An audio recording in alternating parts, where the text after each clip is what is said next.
2 élèves par classe victimes de violences sexuelles, c'est la moyenne en France. Ce fut le cas de Laurent Boyer, violé par son frère alors qu'il n'avait que 6 ans.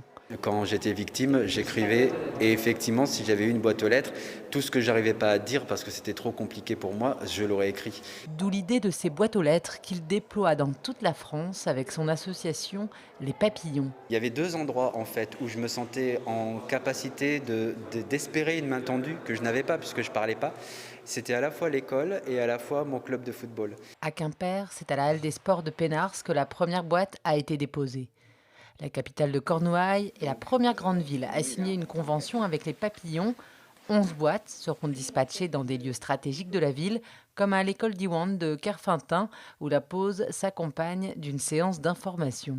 Est-ce qu'il faut juste mettre son prénom ou son nom de famille avec? Prénom et nom, c'est mieux. Des petits mots qui peuvent prendre différentes formes, Moi, je pourrais faire dessiner.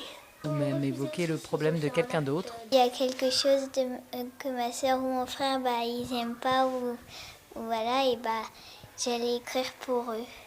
Mais dans tous les cas, les lettres sont considérées avec sérieux par les membres de l'association. Quand les enfants font le 119 ou quand des professeurs font un signalement ou la boîte aux lettres papillon, ça suit le même cheminement, ça va à la CRIP du département concerné et ensuite si ce sont des faits graves et avérés, par exemple un viol sur mineur, là il y a un signalement directement qui est fait au procureur de la République. Si l'objectif est d'atteindre 70 boîtes aux lettres aux 4 coins du pays avant la fin du mois d'octobre, près de 30 ont été déjà installées ces dernières semaines et dans chacune, des messages déjà déposés.